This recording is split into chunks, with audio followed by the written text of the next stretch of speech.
Chuck Schultz. You're watching the 505 on Racing Show. Welcome. Tonight we're going to talk about a NASCAR first, a doubleheader at a race track for their Cup Series. Results from Pocono for the other series as well. We'll mention a little bit about the SRX series and where they were, and some other NASCAR chat when we come back. Inravio.com.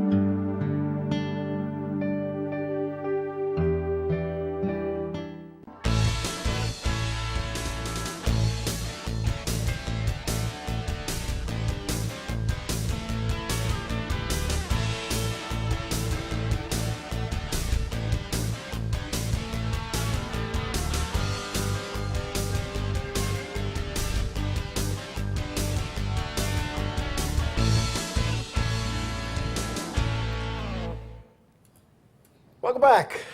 Pocono. Pocono is always a fun race, boy. It's a big race. Having a one. Cup there. We used to go a lot, that's for sure. Having the Cup Series, they race a Saturday and a Sunday. It's basically unheard of, but they wanted their two events. They got them back to back, and it was pretty successful. Yeah. And pretty successful. You know, and less wear and tear on the teams as well. You're going there for the whole weekend anyway. Yeah. This time they ran Saturday, they ran Sunday. They made the most of it. And I think some of these tracks could maybe do that in the future. I think that's a good idea. It's good for the fans. And instead of dragging it out, like they'd have in other facilities, one of series would run Friday, another one would run Saturday, and run Sunday. And a lot of these teams, it's the same crew members that are working all the series. Right, so it makes sense. They're there so anyway. It should be almost like a circus where they come in, they do a Friday, Saturday, Sunday with everything. Yeah. So, you know, the Lions, the Tigers, and the Bears, and they do whatever. The only difference is the Lions, the Tigers, the Bears, and the Clowns don't pay to perform. Racing, it's the only business where they pay to be part of the show. I'll never understand. Well, that's true. I mean, we just talked about that. We were talking about it before we started, but yeah, it's very, very true. Yeah. But it's like anything else. I mean, you know, how many people get paid to go out and play golf? Nobody I know.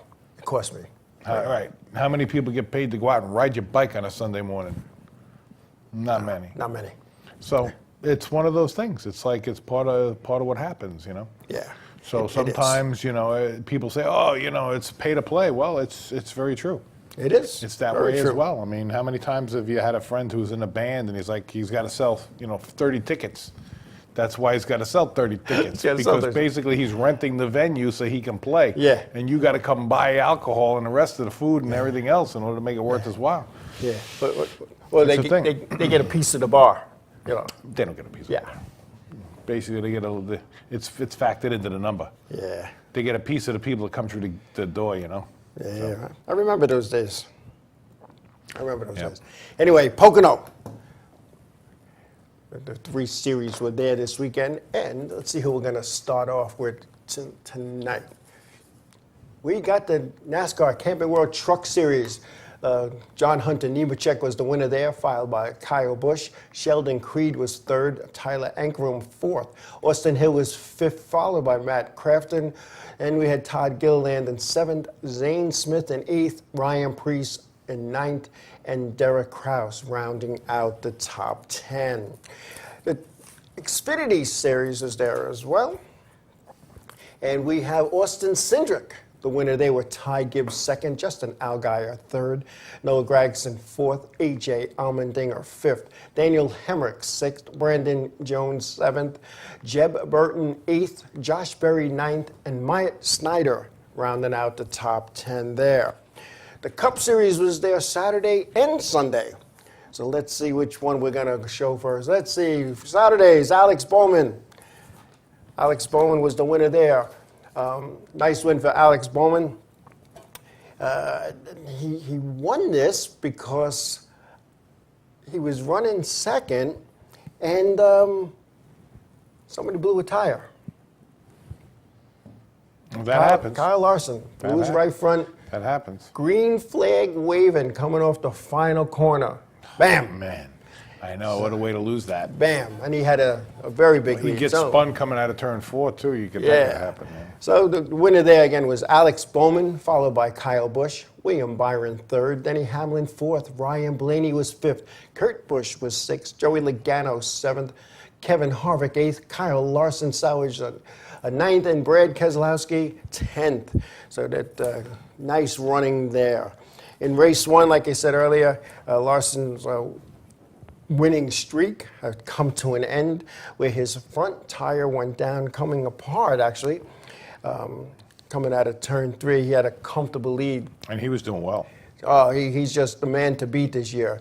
And then when the tire let go, and that's very that's a bummer. Well, you know, it's and I've seen this happen often. The wheel gets hot from the brakes and the tire bead melts. You know, not that Goodyear's putting out a bad tire. It's just you heating it up. It's gonna heating go. up. And how many times have we seen that with Dale Earnhardt Sr. in the Daytona 500? Yeah. You know, there's just always something. It's like, you know, small things, you know. Small things. Flat tire on the last lap. You know, that's not the first time that's happened. That's for sure. And race 2 at the Pocono for the Cup Series was definitely one on fuel mileage with top runners that were in the top 5 pitting with 2 to go. Denny Hamlin running out of gas, going down pit road with 1 to go. So, you know, that was definitely a fuel mileage and Denny race. Hamlin is strong at Pocono. Oh, yeah. He's always been strong. Always. And, you know, that's part of the race, and that's what makes it exciting, fun. Because, quite frankly, in my opinion, I thought the race was rather boring. It's not a track that's fan-friendly to the view, because that corner way out there is the Long Pond Straight. It's out there. And, yeah. And I can remember the first time I went to Pocono. I'm going to say in the late '90s for a Cup race. I was all excited. My friend was on the crew of Johnny Benson. His wife was a hospitality person for Jack Roush. That's cool. So when they said, "You want to watch the race from here? You want to go to Pocono?" I was like, yeah, absolutely. You want to sit on the pit box? Oh, okay. Yeah. And it was like the cars go by you, the sound, and you hear the and banging through the gears at the start. Everything about it was good. Then a minute later, here they come. And you got to wait. It's very anticlimactic. You know? Yeah. So it was, you know, I'll tell you what, the announcers did a good job focusing on the mileage and who's going to run out of gas. You have to watch it on TV. It's one of those races where you really do have to watch it on TV. Yeah. Because it's very you know, you see a lot of excitement, and then all of a sudden nothing. You got to wait. Yeah. Oh, yeah. But you got to do that for every lap. You know, and I worked at Pocono with my crew. We worked there, and we spent a lot of time at that track. Yeah. And so we would be on the front straightaway, right behind the grandstands, in the van, watching it on TV. Right. And when the cars came down the front straightaway, we would, air conditioning on, we'd roll the window down so we could hear them go, choo, choo, choo, choo, choo, and then roll the window back up, watch the rest of it on TV. Yeah, so they came back around again. That's because just the way it is. Yeah, it's a big track, man. Yeah. And I'll tell you what, even if you're up at the top in the hospitality suites, you still got to have binoculars to see what's going on in that corner, boy, out there in that other turn. It's out there. Other than when I was working for NASCAR, of course, I was in the tower, in the control tower. I went, I'm going to say 2 or 3 years ago, as a guest of Sprint. And they had a wonderful suite, you name it, they had it right at the start-finish line. So even with binoculars, you had to look all the way out there, And you had to look close. Yeah, no. Because not that it's a big deal, but there's things you're going to miss. I mean, guys racing, a rabbit goes running across the track. You know, or one year we had a deer. We had a deer. I remember that. Across the track, and you couldn't see him. No. Unless you were watching it on TV and caught the replay, you didn't see him. This year there was a fox out there. It was a fox. Yep. And he was just out there, laying out there in the sun, just sunning himself, the whole deal. Yeah. And so it's because it is Pocono. There's a lot of wildlife out there, and it's fun. It's interesting. And it's one of the last remaining independently owned racetracks. that's not owned by Bruton Smith or International Speedway Speedway Motorsports, Corp. yeah. It's the last one. Even Martinsville has succumbed and sold out to NASCAR or International Speedway Corp. So, Yeah. it's just a nice. Well, I don't think Doc Matteo is selling to anybody. No. He's a breed of his own, that guy. Yes, he is. Yes, he is. But and I've been there dozens of times for events, and I've enjoyed every single time I've gone. It's a clean spot. It really is. It is. It's a clean track. It's well run. Yeah, everything's laid out nice. Yeah, I mean. Yeah, but They try their hardest to do everything that they do, and not just them, but the township and everything. I mean, on Sunday when you're going to the track, they close down the main artery there, Yep. and everything goes to that track. yeah, When we were working there, we would have old ladies like, "I'm just trying to get to church." Like, you can't get to church now because on Sunday everything goes to that track. We had tractor trailer trucks pulling in there. Because everybody from the main road, just everything goes in there. Right. They turn both sides of the main interstate, and everything goes right in there. yep. And you get off that exit, And there's nowhere to go. everything's going to the racetrack. Everything's going to the racetrack. There's nowhere to go. And then it wasn't until the races are over, 6, 7 o'clock, when they turn everything around, and everything's going back out. Everything's going So you're back not out. getting out of here for another 6 hours. Oh, yeah. And that's not including the traffic time. Right. And I'll tell you what, they don't miss a beat. They really don't. I mean, I had 2 helicopters in the air telling us where to park cars. Yeah. That's how serious they are about what they're doing there. So you even had a bear in the air. Had 2 bears in the air, man. Yes. But they got the 2 events in. I was wondering how that was going to work out. Guy wrecked some practice on Friday, and he still has 2 races to run in. But Backup cars, extra haulers. yeah. Just stuffing those haulers full of cars. Yep. So They probably had a Saturday car and a Sunday car. oh, without a doubt. Yeah, without a doubt, because it was separate qualifying and everything. Right. So Separate qualifying, different time of day, plus different weather. oh yeah. Yeah. But it was all good. Anyway, we're going to take a break, and we come back.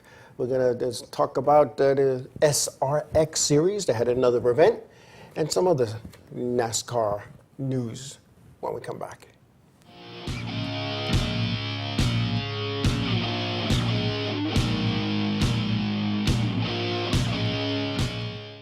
Village Music Shop of Mastic. 1-800-HEY-DUDE. Your full-service store with personalized attention, school band instrument rentals and sales, music instruction on all instruments for all styles and age groups, for guitars, drums, amplifiers, PA systems, and accessories. It's Village Music Shop.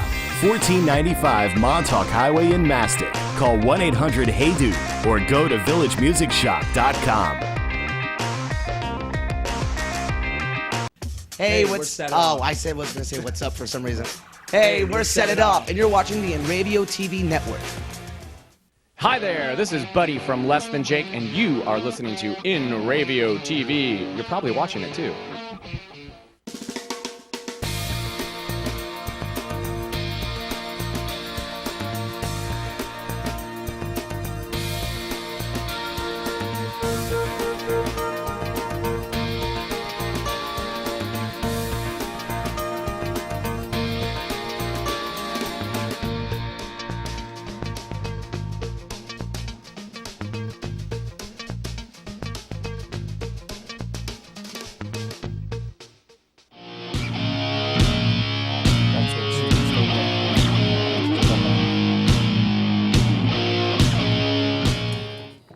Hey, welcome back.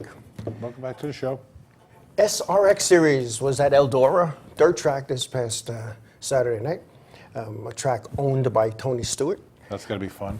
Absolutely. So they go from dirt to asphalt. Yeah. And it's each event has a local driver, or as they say, a ringer. And A ringer for Eldora the local track. was Now, no of course, different. they're driving different cars now. They're not driving the asphalt cars for this. Yeah, they're driving. Dirt it's like cars. the old. It's the car they ran at Stafford with dirt tires. Oh, is it? Okay, Oh yeah, really? yeah. Well, it is the That's same it. same exact Just car. swap the tires out. That's it.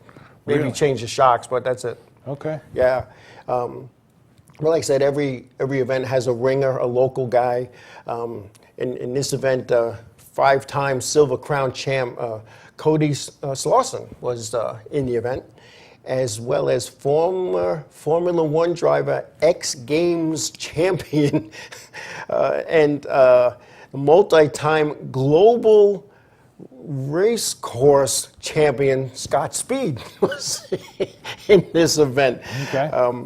And the way it went down in Eldorado, of course, Tony Stewart was the winner, followed by Cody Swanson. Go figure. Helio Castroneves was third, Marco Andretti fourth, Paul Tracy fifth, Scott Speed was sixth, Tony Kanaan was seventh, Ernie Francis Jr. was eighth, Willie T. Ribbs ninth, Michael Rorschach 10th, Bobby Labonte 11th, and Awesome Bill from Dawsonville, Bill Elliott, was rounding out the top 12. So now, let me get this straight. So he owns the track. Tell me he was not out there like testing his car out on his own track there, during the week, blah, blah, blah. They don't have the 7-day rule like NASCAR has, for the touring series. So he could go do whatever he wants. Whatever he wants to do. It's his own track. It's like, it's his backyard, so to speak. See, now, there's a different cut of jib right there, because I'll tell you what, if it was me, I would keep myself out of it. Exactly. You know what I mean? I keep myself out of it. I mean, I get it. You're Tony Stewart. Of course, you're a name. You want to pull those people in. Yeah. It's all part of getting the people to come and watch and all the rest of that. But I keep my name out of it because, And it's like, it's not that if you win, you get all this money. Boy, it's everybody is paid the same amount. Right. It's an exhibition thing as well. Pretty and it's much. really, there's no, points fund or anything like that. It's just, hey, come look at all these cool drivers doing something they don't normally do. Yeah, so they were given, I believe each driver that participates gets $15,000. And it's similar, not money-wise, but a few years back at the old Riverside Park Speedway up in Agawam, Mass, Ben Dodge was announcer / promoter there, and he had come to the Figure 8 Club, Safer, and asked, why don't you guys come up and put on a show for us? And he goes, just ride around. I don't want people wrecking the cars. I know you got to go run Riverhead on Saturday, but come on up. Total purse is this, and however many cars show up, I will divide the money equally. And it really sounded like a good deal, and a good many of us were committing to go. And then something happened. There was some legal issues that came to play, and the race was canceled. So he was trying to promote that, and the Figure 8 cars were even on their local radio commercials. This Friday night, the late model Figure 8 car, blah, blah, blah. And then it just didn't happen. Would half have shown? That would have been a good show. There would have been 12, 14 cars back then because we had quite a few.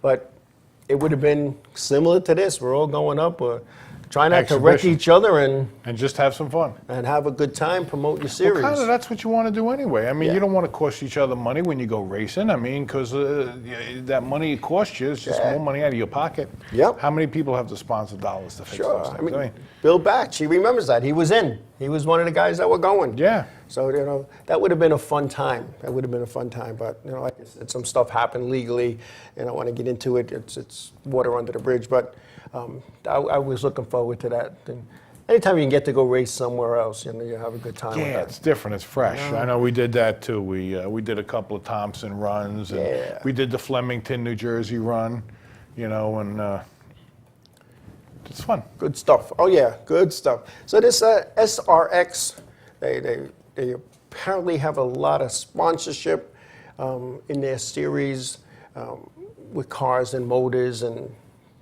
CBS airing live the heat races and the features, as we're known to call them. They just call it the 100 lapper. And they did make some changes. They made them at Knoxville. Instead of the qualifying heat being 15 minutes, they lowered it to 12, which seemed to make a little bit of difference. They're smoothing it out. Yeah. They're kind of massaging it as they go. Yeah, it's a work in progress. It's brand new, so yeah. Next year, hopefully, it continues. And, maybe it'll grow a little bit. Exactly. Maybe start a few more cars. Because maybe they'll come down here and race around the parking lot. We can broadcast right out front. If the CBS trailer could fit in there and put the camera on top, I'm sure I'm sure that, and like I said, Tony Stewart, not that he hates NASCAR. He had a lot of success in NASCAR. He didn't always get along with NASCAR. Yeah. Well, this is very similar to the IROC series, which exactly. kind of is what they do, right? So the IROC series used to do oval track, and then they used to do a road course, and they didn't do dirt, and I remember, but I mean, they did different stuff because, you got Paul Tracy in there. Yeah. How many oval courses besides Indianapolis has Paul Tracy been on? Yeah. He's doing road courses, and, so some of those guys are not left-handers, they're just, road course guys. Yeah. So you got to kind of balance it out and give them his due, too, And like the Indy and Formula One guys, they're saying that where we race, nobody's bumping. Nobody's giving you a shot in the bumper. They're not going wheel to wheel. And they're having trouble adjusting to that. They're not, they're not used to going into the corner and doing that. They're just sitting back, going in the corner. Turning, right. The open wheel guys. Yeah. Yeah, because they don't bump. No, they don't bump at all. 230 miles an hour, they don't bump. Yeah.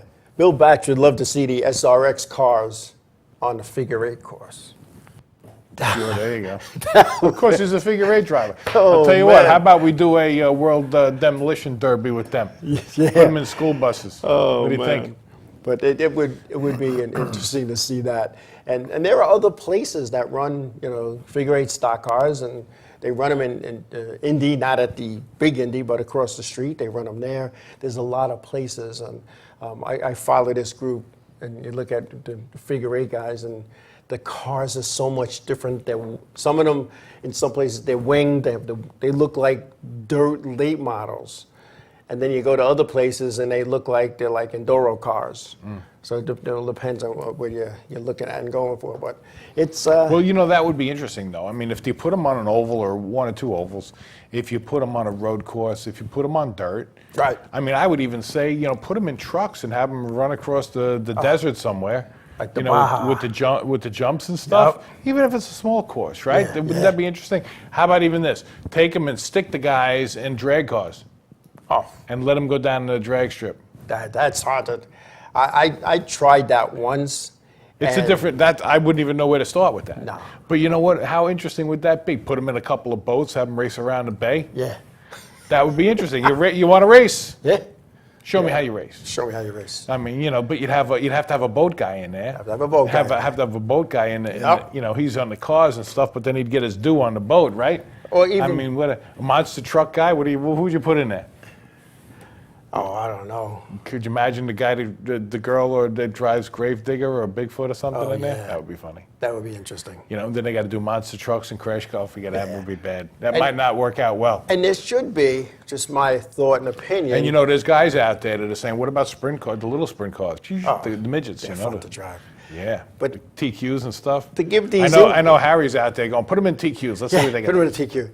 To give these Indy guys a fair shake, why don't they have some open wheel? Well, that's what I'm saying. So you put them in a TQ or something and do a road course, put them on open wheel cars. Oh, that'd be fun. It could be Indy Lights or something, or. Yeah, I drove a TQ at Wall a few times, and I'll tell you what, on the big track, now you race them on the infield and it's flat. I don't know how I would have did, but that was fun. That was like going to an amusement park. Well, because they stick to the track. They stick. The banking, I believe the banking's 31 degrees at Wall. Yeah, but you also weren't pushing it. You weren't on the edge. Because you could loop that thing too. You can, but this set up pretty good. They turn themselves. You just have to. I know when I was getting my instructions, because how many times have you driven a TQ? Never. Okay, this is what you got to do. When you come into turn one, your left front wheel needs to be on the white line. About 3/4 of the way through the turn, you want it to come up a little bit, and you want to be able to almost, because you have arm restraints, you almost want to be able to touch the wall. When you get to turn 3, there's a mark, you got to bring it down at that left front wheel. To get to the line. It's like falling off your roof. Because and your stomach goes up inside, and then it drops and bounces off your pelvic bone. Yeah. Well, it's like anything. If you're by yourself and you can just take your own line, you're going to go in tight on the entry, and you're going to come out and just let the car drift up because you want to carry as much speed as you can. Oh yeah, yeah. So it was fun. So I was not that I was skeptical about this series. I just thought like, what, the SRX series? yeah, let's see where this goes. I don't know. With the names they got there, how can it not be? How can it be that bad? But I would love to see them expand that out and put some different races. Without a That'd doubt. be interesting. Without a doubt. So Tony Stewart, he did the right thing here, and with help from Ray Everham and some other people behind the scenes. It's just the way they come, and the tracks. Of course, he owns Eldorado. They're going to treat him like gold, but the tracks. Yeah. Build it up, make it up, and put them on motorcycles. Have them do a motocross track. How about that? and they get your buy-in. That wouldn't be good. I can't see Bill or Willie T. Ribbs. Willie T. Ribbs, yeah. Yeah, it's not going to work out well. But when you have credibility with CBS Sports, they're bringing their equipment down, they're televising it live, and yeah, but ultimately the idea is just how many eyeballs are they going to get, right? And they know that with those drivers doing what they're doing, they're going to get some eyeballs. I mean, look at that. You got some guys from every form of racing there. Oh yeah, and Willie T. Ribbs, he's driven everything but an ambulance, and I think he took a couple of rides in that. I'm sure he did. But he was more of a road course guy, and he drove in the Xfinity Series. He drove for Roush. He drove some Formula One. So yeah. He's been around the block a few times, and Bill Elliott, he's up there in age. He's Bill Elliott. But he's still Bill Elliott. Mm-hmm. So, and Bobby Labonte, he's still running modifieds down south, so, he's still competing in something. And I'll tell you what, when I saw that he was running tour-type modifieds down south, I was like, here's the guy who was a Cup champion, mm-hmm. and he's racing modifieds, obviously not for the money, for the fun. He's having a blast. Yeah, but he's also got the money to spend it on it and have a blast. You would think. When you're trying to rub two nickels together, it's not a blast anymore. No, it's not a blast anymore. You got to save your tires because you can't have any spares laying back and that kind of stuff. Take the green flag and pull off. Yeah, so you can yeah, we both done that. Make a couple bucks. That's what my daughter was driving my figure eight car. I said, just ride around until you're crisscrossing and pull out. Caution's going to come out. It's invariable. Somebody's going to spin. You go back. And we made money. I was on a tire deal from another competitor who only put 30 laps on his tires, and they had new ones because he was on a real tire deal. So we got his tires. To us, they were like scuffs. And I had a fuel sponsor, and Trailer Transport towed the car to and from the track for me. I'm already there with the other car, so the car made money just riding around. She never broke anything. Maybe a couple of power steering hoses, power steering belts. But other than that, well, that's great because you guys getting the figure eights got paid a lot more than everybody else. Yes, we did. But there was no making money in the division I was in. The only way to make it was from the sponsors, and I did that. But, yeah, I don't know. But still, that's not an easy task. No. You spend a lot of time putting into that. Yeah. I mean, I don't know what the figure eight guys here in Long Island are getting paid to win anymore. I'm out of the loop with that. But I could remember when they listed the money earned of the drivers, like the top 10, a figure eight guy was third or fourth in money earned. And they were getting, I believe, like $500 to win, which was more than the late models. And the modified guys were getting $1,450 to win. So for a figure eight guy to be like fourth or fifth of money earned, you're consistent. You finish in the top 5 every week, and you finish last in the figure eights. At least when I was running down there, my daughter, you finished last in the figure eights, and we're talking about Riverhead. You made more money than the winner in the blunderbuss and the trucks, just for taking the green. We made $25 for taking the green. Yeah. That was it. Yeah. That didn't even pay for your pit fee to get in the gate for the driver. No, it didn't. Forget about gas money or anything else. And Oh, you, yeah. you know, when you don't want to start adding all of that stuff up and No, realize it what just. it's costing. But like I've said to And people. how many guys have a truck payment because they got to tow the car to the track? Exactly. You start adding up all of these ancillary expenses, boy. It's a life It to go is. ahead and race. It is. For a hobby. Yeah. Absolutely. Absolutely. And we're going to take a break. When we come back, get some news coming out of Hendrick Motorsports when we come back.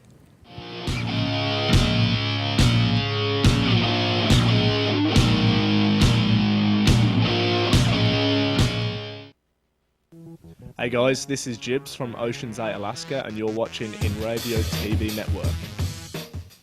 The world of advertising has changed. Radio, TV, and newspaper revenues have declined drastically. Why? Because businesses have realized that advertising return on investment isn't what it used to be. So what can we do about it? Well, that's easy. Advertise online. Own a local restaurant, real estate agency, or even a national retail chain? Whatever your business, Inravio can get your message out there, and we can do it at a fraction of the cost. Call today and see the difference for yourself. This isn't TV. This isn't radio. This is Inravio.com. Hi, I'm Remington. I'm Emerson. And I'm Sebastian. We're Palais Royale, and you're watching Inravio TV. There we go.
Hey, this is Chris Jake, and if Inravio.com spots you at an event wearing this bracelet, they will give you $100.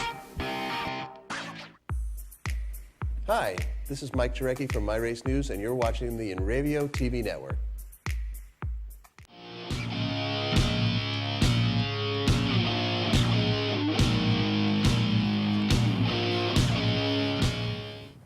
Hey, welcome back, everybody.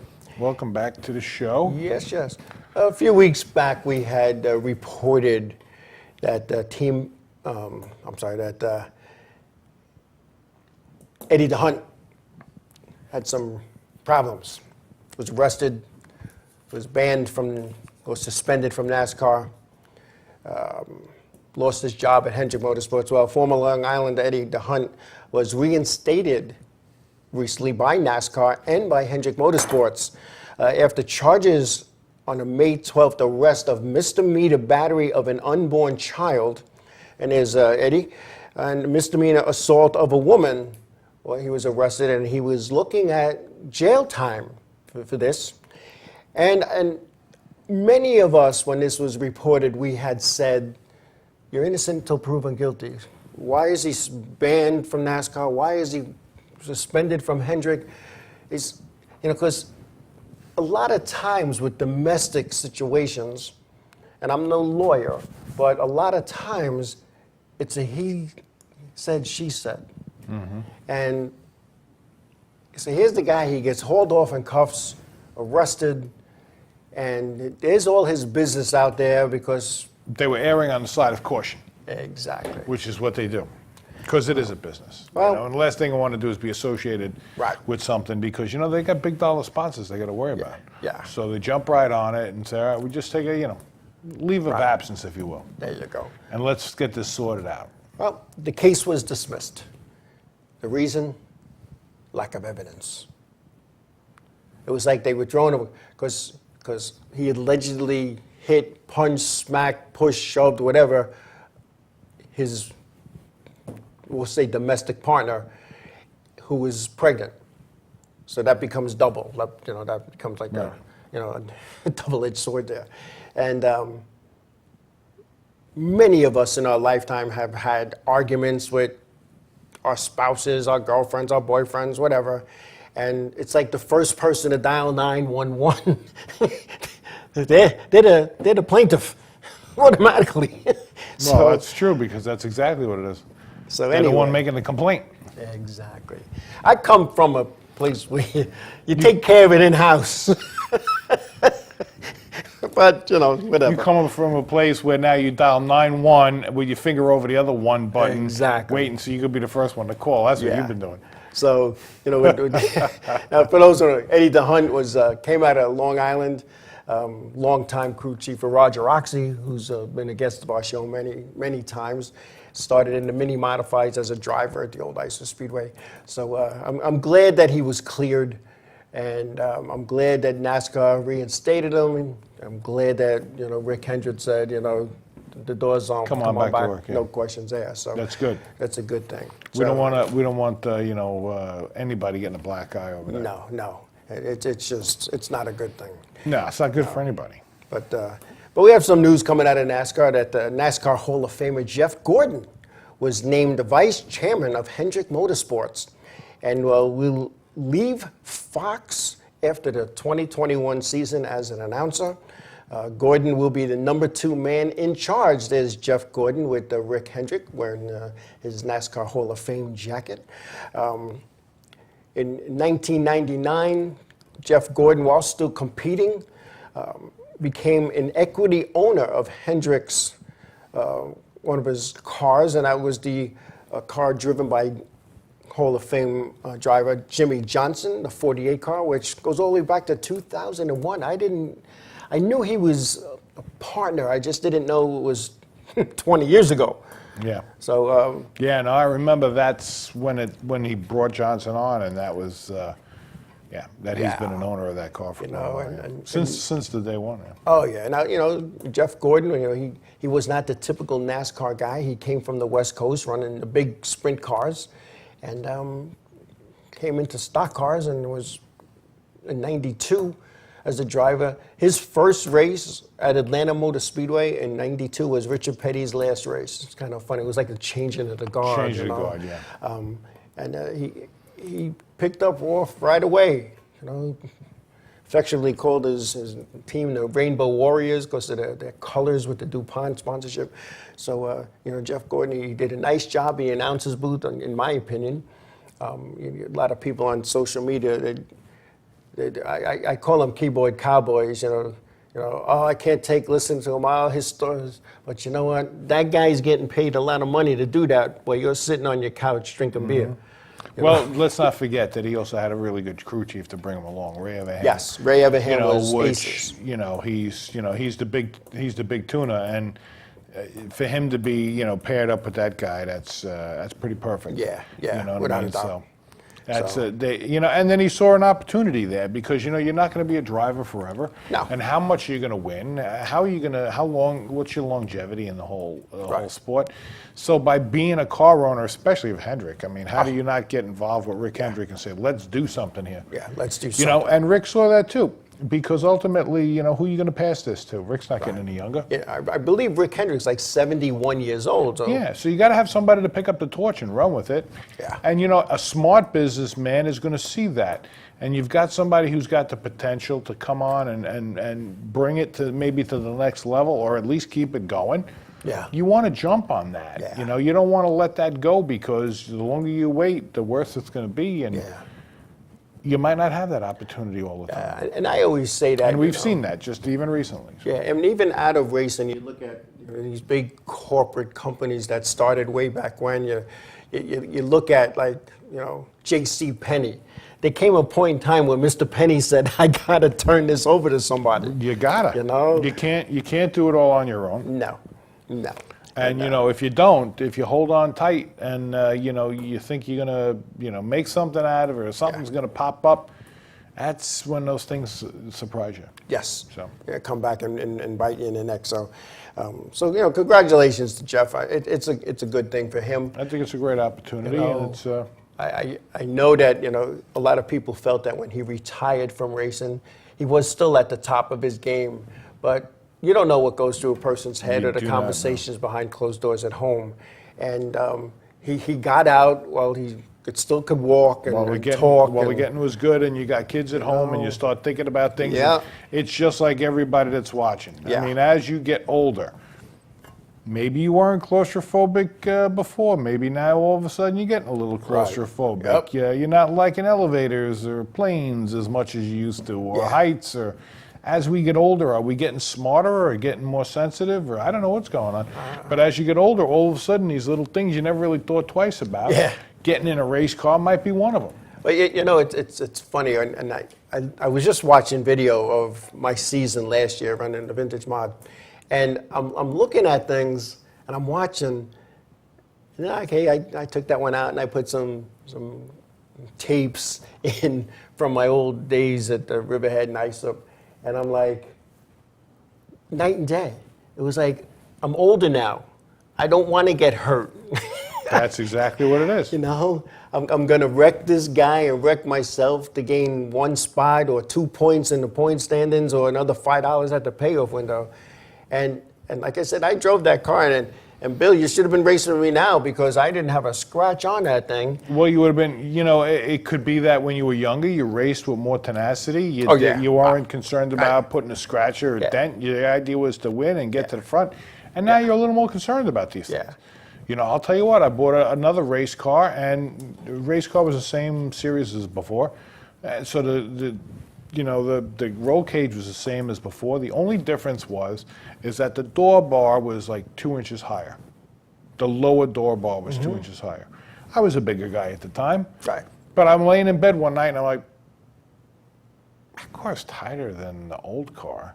I had to go down to the shop the next day and get in there because I was a little concerned I'd be a little claustrophobic getting in there. It's the same inside, but the door bars getting in, the window opening was a little smaller, and it makes you wonder because the door bar was down from the roof. My old car, the door bar was up tighter into the roof, whereas this one was actually down. You could see it. And I'm like, okay, You know what I mean? So it kind of puts a little bit of a mind spin on you sometimes. And that's just something stupid that happened to me, but it could be anything. And at some point, you're like, you know what? You get up and you're like, maybe I'm not pushing that pedal as hard as I should be. You know? And you know, it's funny. It took me a long time to learn that you don't need to go into the corners like you just got shot out of a cannon. And I remember downtown George Brown.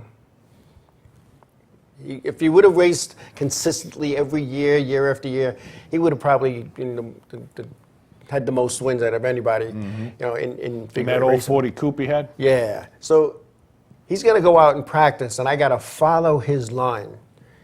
And I'm going up, I come off the corner, I mash the gas pedal. Now he's already gone, but he was getting on different. Then all of a sudden he goes into the corner, and I thought he was playing games with me because he went in so easy.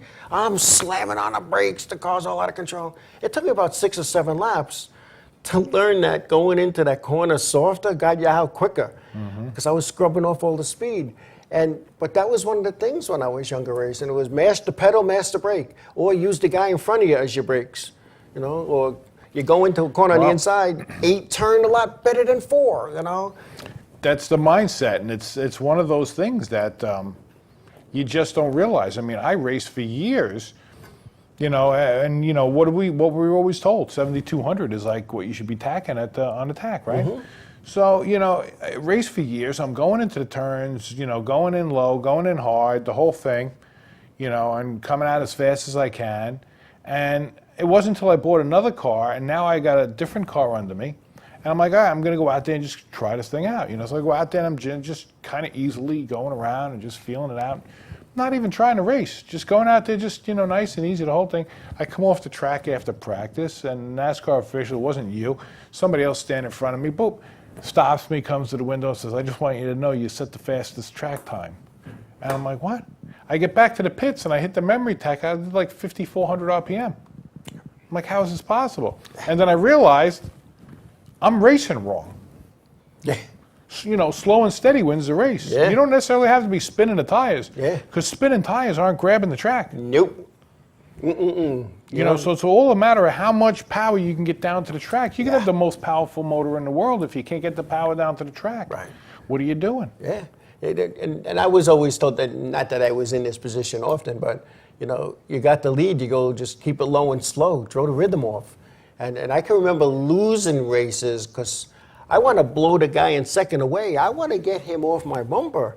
And I'm going through the corner sideways, and 2 to go. I'm out of tires, And if you're going through sideways, believe me, I spent a lot of time dirt tracking on that track, and you know that. Yeah. And that was not the fastest way around No. that. Even though you thought you were going a million miles an hour, that was not the fastest way. No.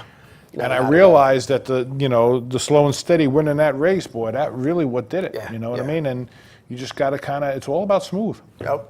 It's all about smooth. Keep a nice line and just keep it smooth and, Yeah. Whatever. Hey, we're going to take a break, and when we come back, we're going to talk about the Calverton, Long Island situation with drag racing when we come back.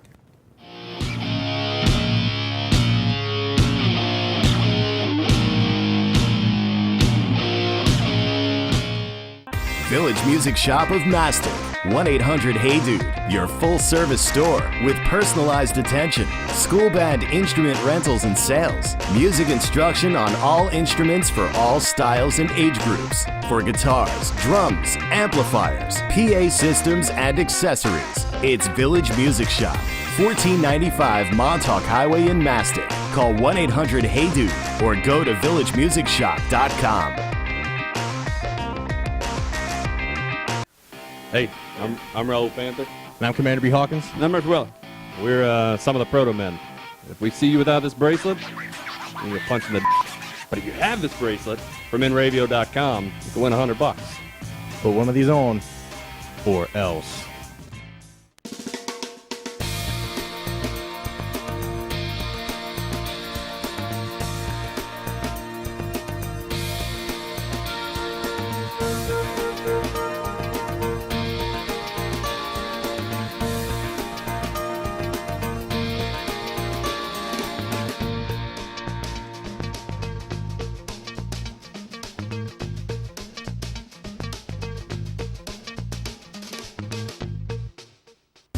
What's up, guys? This is Assuming You Survive, and you're watching Inravio TV Network.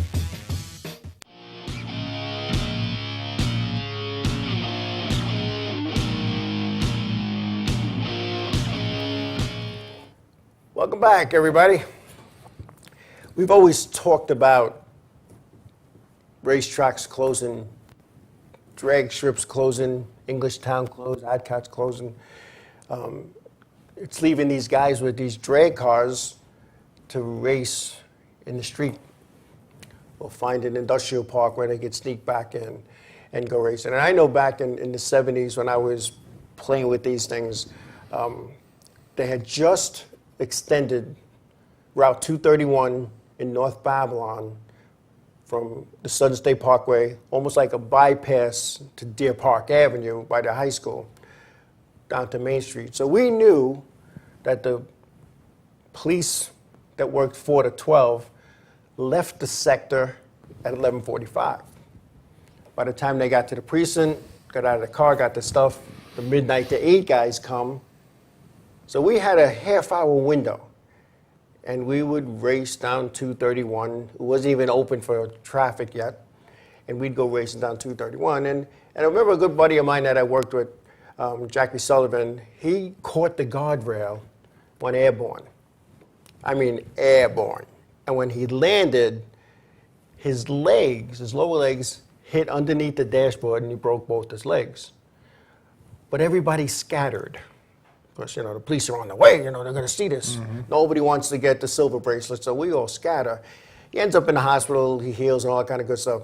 And even back then, we're talking 45 years ago, there wasn't a lot of places to go racing. Yeah, we had National Speedway, a regular NHRA type of drag strip. They had the 8th. And you had West Hampton. You had West Hampton. And you had Islip. Had Islip, which was an But 8th. you just never made it to the track. Right. So it's going to happen no matter what. Yeah. So there's a place in West Babylon, I'm not going to say where, that they go to this day and they go drag racing. And if you're ever on this road, you see the burnouts. and they have a little white line painted across the road. And for the longest time, and I'm going to say the longest time, trying to get a drag strip built on Long Island, and the old Grumman Calverton facility where they tested the F-15s and whatnot, just sat there. The runways are more than long enough. And those people had fighter jets flying over their houses, testing, maneuvering every day. Well, drag racing is going to at least take a positive step, and originally scheduled for June 19th and 20th. It got postponed and put back, not because they were trying to stop it, but it's some birds that nest there. It's their mating season, so they didn't want the noise. So September 25th and 26th will be the event. It's sold out, so if you don't have a ticket, you're not in. But the Riverhead Town Board that is responsible for zoning and whatnot, they approved 2 racing events at the facility on the runways. All the safety conditions have been met. The environmental situations have been met. Even different ways in, avoid Main Road, Calverton. They want you to come in the back way. So it looks like they're going to do this right. And it's an outside group that's promoting the event. And all I'm going to say to the guys that are participating, save the race for the racetrack. Don't be pulling out, doing burnouts down the road, down Wading River Road, down 25, down the back road that brings you into the facility. Show the town and the locals that you're the professionals that you are. And I can remember a certain group was having like these, I guess, car shows and awareness things, and one of the places they had it at, because when these, and I'm going to call them knuckleheads for lack of a better term, felt they had to show their stuff when they left, and when peeling out up the road, squiggling around out of control. Well, they have to show off. I mean, you got the car, you want to show off. I get it, but so don't do the same stuff after this Calverton event, because then it'll be the last one. And this is big, because that facility is sitting there doing nothing, and I was involved with the group that tried to put a racing facility there, and we had everything, and we got beat out by a indoor ski jump that was bankrupt before they even opened. This is big, and for our drag racing friends, this is big. Put on a good show, no fighting, no drinking, no drunk stuff. And again, the burnouts at the end, and that's what the people, when they went to the town board, these guys, they leave this place, they leave it a mess, and they're skidding up the road and screeching the wheels. Don't do that. Don't do that. That is a concern for sure. I mean, it's been over 30 years now when I proposed putting a drag strip and an oval track there. Before anybody had it there, when the Navy still had it, after Grumman was just about almost ready to leave it. Yeah. And we proposed it with the Riverhead Town Board. They were for it at the time because of the way the board was situated. The people that were on the board were all for it. The only downside to that is that the amount of work that would have to go into really making that safety compliant. That's my only concern. And I don't know how they're able to make it safety compliant and be able to pay for that based on the entry fees and the spectators. Well, I'd like to know what they did. Yeah. Because, without bringing in a handful, a ton of jersey barriers, you still have to have a place for the spectators to sit. Yeah. There's a lot of things you have to do. It's, this is, and if you've been there, and I have, on that runway, there's nothing there. Right. There's no facilities there at all. Yeah. There's nothing. You have to bring a lot in. Yeah. Even just getting water in there. What are you going to do to get water in there? Yeah. You got to have, there's a lot of concerns. I was reading on the proposal way back in the spring when this was first proposed to the Riverhead Town Board, and drinking water was available. There's fire hydrants that are available in case of a fire. The fire department is on board for this. The barriers supposedly are already there and have been, and not from the sanctioning group, but from when the Navy owned the facility. So everything is in place. The only thing that they didn't say was where the grandstands were going to be. So I'm sure that's all in their proposal that the Riverhead Town Board has set aside to approve, because it was on hold for like some of the safety conditions that you just mentioned, all fixed. And the group that's doing this is just not a bunch of guys with drag cars. This is a group of individuals who are incorporated and have set up these shows all over the country. So it's not a fly-by-night deal. So they should know what they're doing. Yeah, they know what they're doing. And my only concern, and I'm going to say it again, you knuckleheads that want to show off when the show's over, don't do it. Don't do it. I mean, it's not an NHRA event, obviously. And they are touting as an NHRA event. They are touting. NHRA type, yes. I didn't say type. Yeah, it's not an NHRA sanction. Well, they do have it in the advertising. Yeah, yeah. So it'll be interesting to see how that pans out. But it's an eighth of a mile as well. It's not a quarter of a mile. Oh, I thought it was a quarter. I believe it's an eighth. Now, I don't understand why it's 1,500 feet to run the track is being like, that's a little bit more than a quarter with a slowdown. We'll take a look at that. Okay. Yeah, well, we'll have the details. I thought they actually had that on social media. Yeah. That it was an eighth. Somebody asked a question. They said it was an eighth, I believe. It'll be interesting, and I hope it works out, because that property is just sitting there doing nothing. Just doing nothing.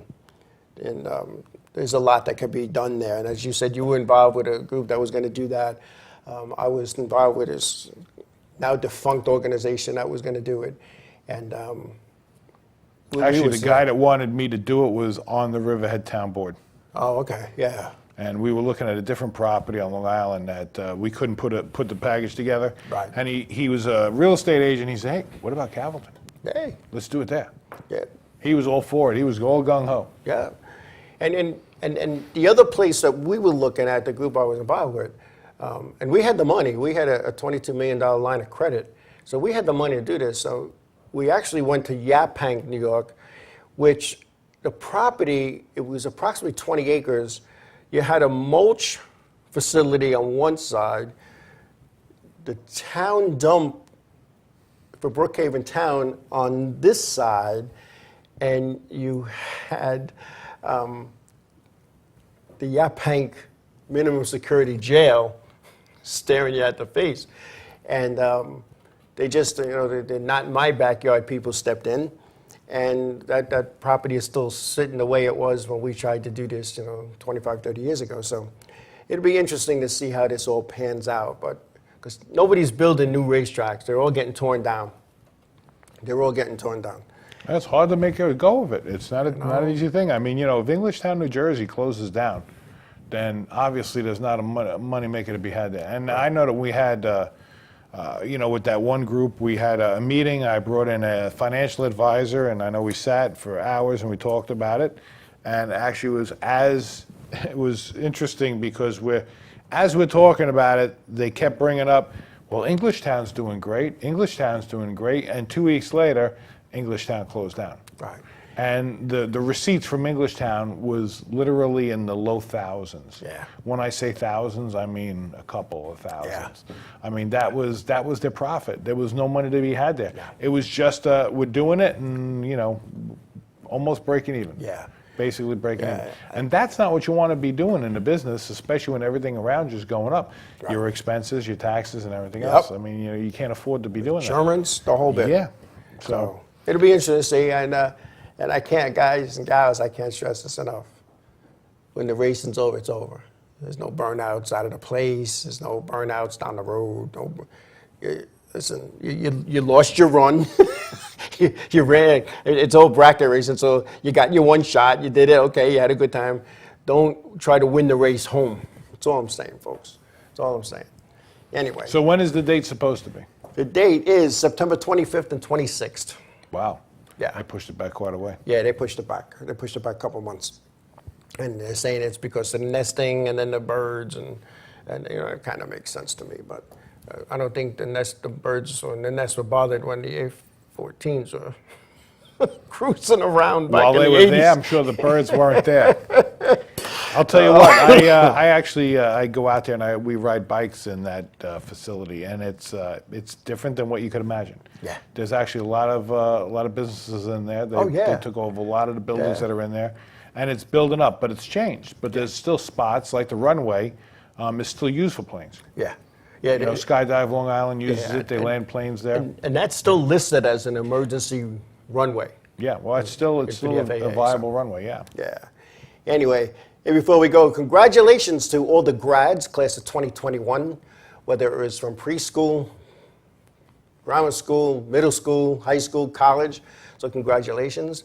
We're kind of back to normal now, so people are having like semi-normal graduations, not like you had to do it virtual. So good luck, and only wish all the grads the very best in their endeavors. And hope everybody had a nice Father's Day.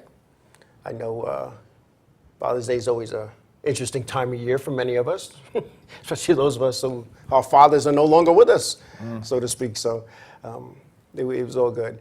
And next week when we come, we're going to talk about the tire shortage in the weekly series, in the NASCAR weekly series across the country. We're eventually getting canceled. It's changing the racing schedule. So, be prepared to tune in next week. We'll have some facts and details on that.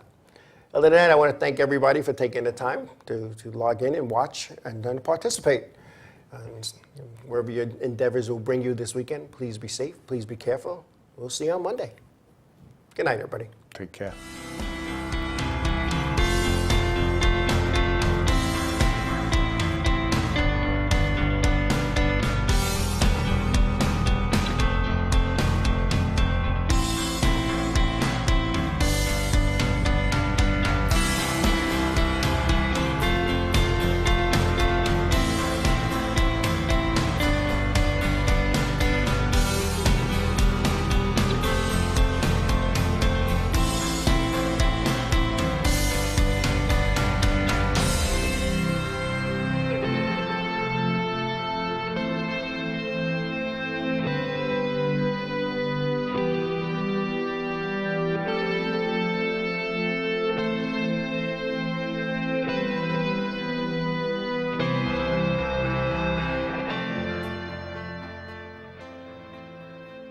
Inravio.com.